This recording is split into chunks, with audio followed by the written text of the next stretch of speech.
It's Saturday, the 25th of February. My name's Juan Brown. You're watching the Blanco Lirio channel. And breaking overnight, we lost yet another aeromedical Aerovac aircraft in the mountains on a single pilot operation while departing Reno last night in snowy IMC conditions. The previous event I'm referring to is the loss of the King Air outside of Maui, Hawaii, back in last December.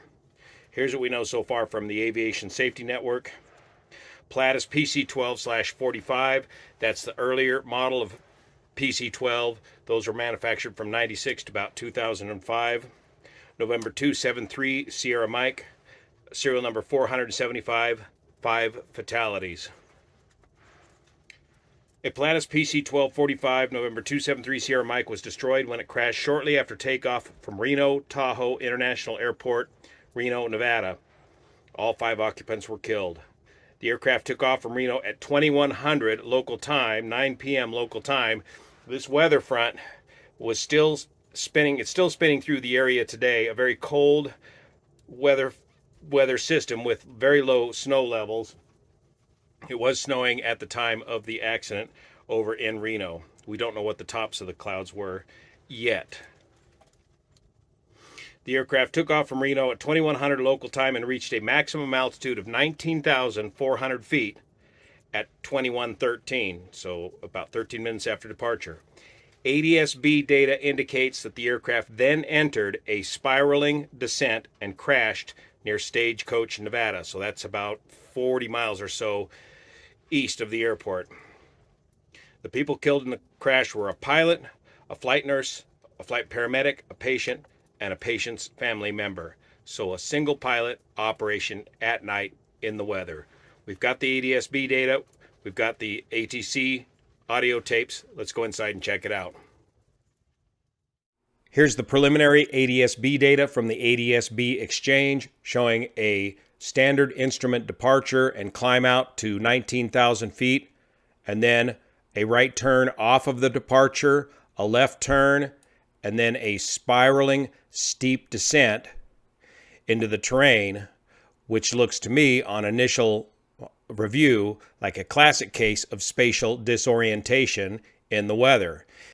If you've never experienced spatial disorientation in the weather at night, you'll have a very hard time understanding just how powerful of a force this is. If you have suffered from spatial disorientation, you'll know exactly what I'm talking about.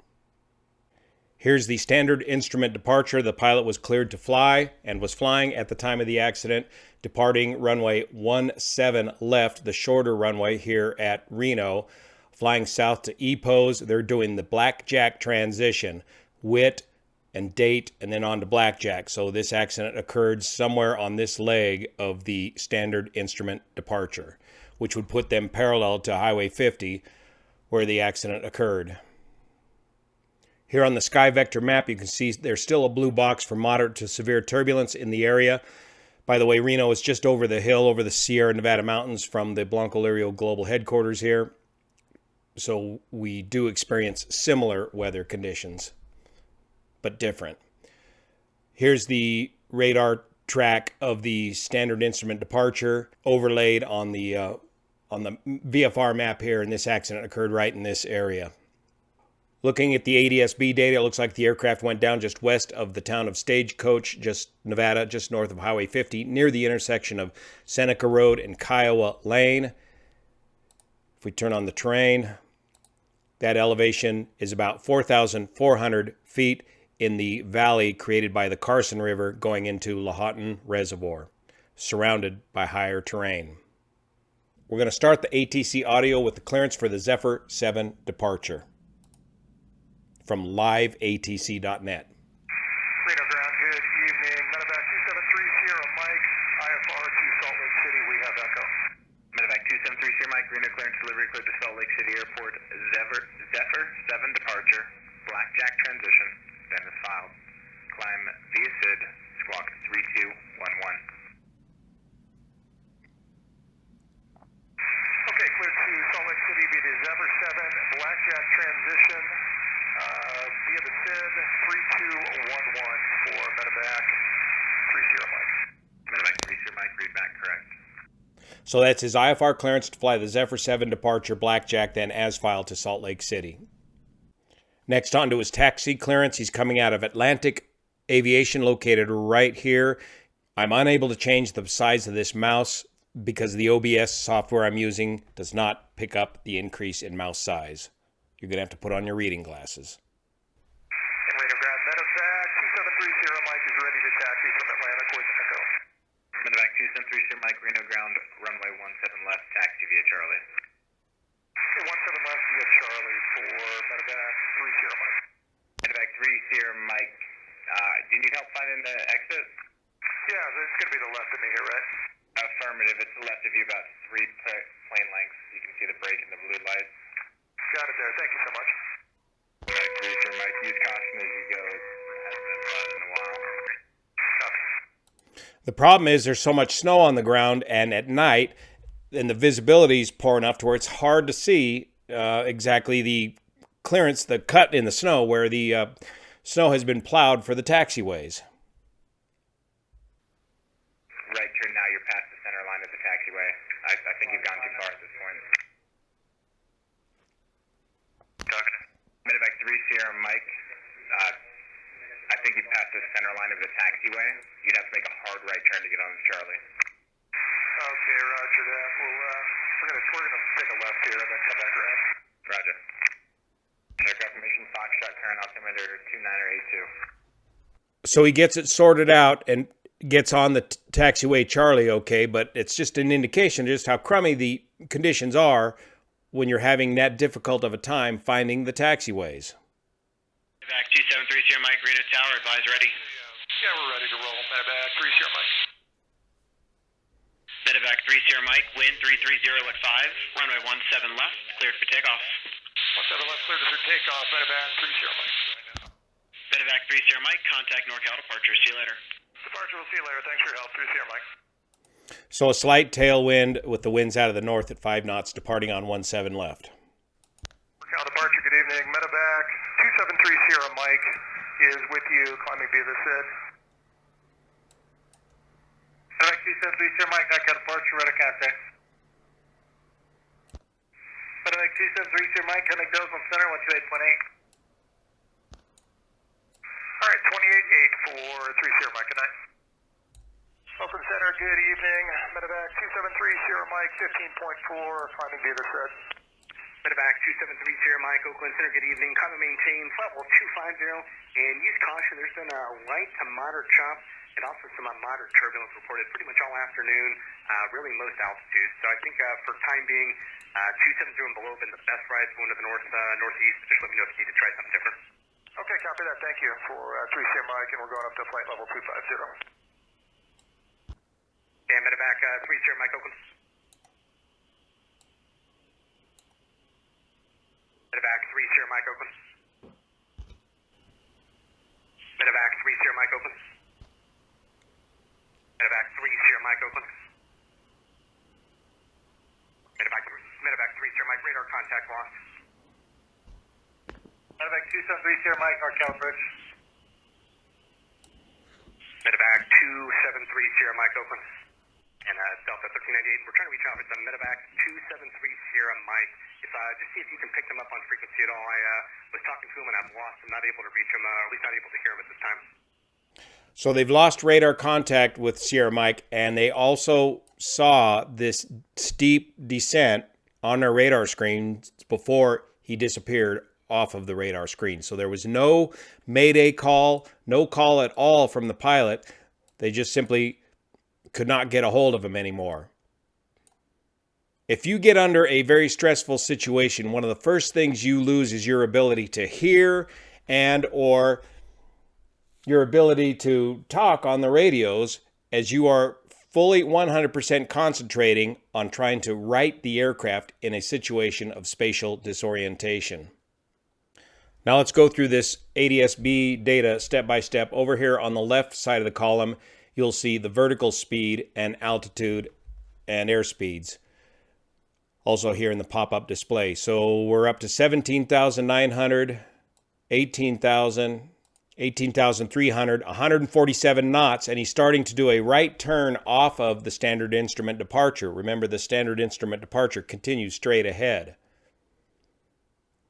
At this point, he's beginning a slight descent of 320 feet per minute, getting off of the SID. Now he's showing a 1,280 foot per minute climb. 1,600 foot per minute rate of climb, 18,600 down to 124 knots ground speed. 832 feet per minute climb.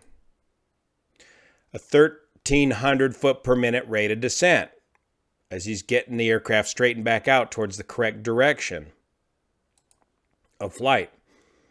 256 foot per minute rate of climb. 3,136 foot per minute rate of climb. 194 knots of ground speed. So the engine is still operating just fine. 768 foot per minute rate of descent. 1,088 foot per minute rate of descent.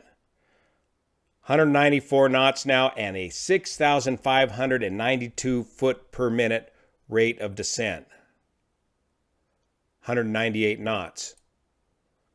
7,488 foot per minute rate of descent, a very steep descent. 7,600, 182 knots. 8,500 foot per minute rate of descent. 9,400 foot per minute rate of descent. Airspeed ground speed not increasing as he's in this tight turn, 9,900 feet per minute, 10,000 feet per minute,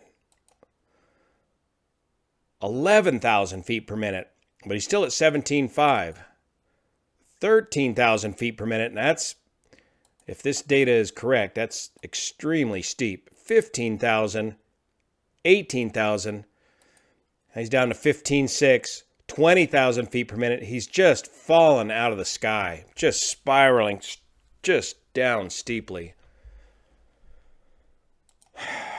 Last data point, looks like 13,600 feet at an extremely high rate of descent. Now, boy, they're going to have to verify if all four corners of the aircraft were still there. I mean, his airspeed, or correction, his ground speed is still only 185 knots, but that's an incredible high rate of descent. Was the aircraft still in one piece at this point? Did he pull the aircraft apart, or did the aircraft come apart from turbulence? They'll be able to get some quick answers to this once they find the wreckage. The Pilatus PC-12 is a very capable all-weather aircraft. It does have de-ice boot capability, so that's these black boots on the leading edge. They work as a de-icing, not an anti-icing, but a de-icing system. You wait till the ice piles up on it, you inflate the boots, and knock the ice off. They've also got boots located on the tail, and these are inflated with using engine bleed air. They've got electrically heated boots on the shank of each blade of the four-bladed propeller. Of course, it's got pitot-static heating system to keep that system operating in the icing conditions, and it appears that it has a weather radar as well. Now, looking back at this ADS-B data, it looks like the single pilot operator put the autopilot on, which is the correct thing to do, and had the aircraft flying with the autopilot on throughout all of this portion of the standard instrument departure. And then something right around here, it looks to me like the autopilot possibly came off, and he was attempting to hand fly the aircraft during the latter part of the flight here in this descent. The autopilot will kick off if you get the aircraft severely out of trim, and if you mishandle an icing situation, that will quickly get the aircraft out of trim. Also, too, if you put too much of a load on the airframe, the autopilot will kick off, and it could kick off in the event of moderate or severe turbulence. So loss of control of the aircraft while in flight, while climbing through 19,000 feet in bad icing conditions at night, single pilot IFR. Another question I have is, what was the urgency of this mission when you have Renown Hospital there in Reno to move the patient from Reno to Salt Lake City. In other words, there's a lot of pressure on these pilots to get these flights flown, but you cannot still always say no. If the conditions are just, you're not comfortable with these conditions, you don't have to take the mission. And what's the urgency to move the patient from one excellent hospital over to Salt Lake City at this time? Thanks so much for your support of this channel, especially the folks over on Patreon that make this content possible. Prayers to everybody involved with this tragic loss of yet another aeromedical evacuation flight at night in IMC conditions, single pilot. Thank you for your support. See you here.